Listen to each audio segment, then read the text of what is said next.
ስር ሰዳችሁ በእርሱ ታነጹ። የብርሃን ዓለም የቅዱስ ጳውሎስ መልእክት ወደ ቆላሲስ ሰዎች ምዕራፍ 2 ከቁጥር 7 ስር ሰዳችሁ በእርሱ ታነጹ ይላል። እንደሚታወቀው ተክሎች፣ እጽዋቶች ስር ከሰደዱ በደንብ ከጸደቁ መንገደኛም ይሁን ሕፃናት በቀላሉ ነቅለው ሊጥሏቸው አይችሉም። ከራሳቸውም አልፈው አፈሩ ጎርፍ እንዳይወስደው ተሸርሽሮ እንዳይሄድ ደግፈው ይይዛሉ። ክርስቲያንም ኦርቶዶክሳውያንም በእግዚአብሔር ቃል ስር ከሰደዱ የእግዚአብሔርን ቃል ከታጠቁ የዘመኑ መናፍቃን በቀላሉ አታለው ከቤቱ ሊያወጧቸው አይችሉም ማለት ነው። ዘመኑ እንደምታውቁት ክርስቲያኖች የድፍረት ዘመን ነው።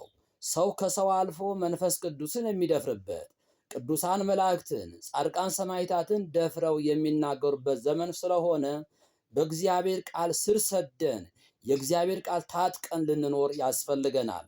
እንዲሁ ጾማችን፣ ጸሎታችን፣ አምልኮተ እግዚአብሔር ከሚፈጸምባቸው ዋነኛው ጾምና ጸሎት ነው ክርስቲያኖች።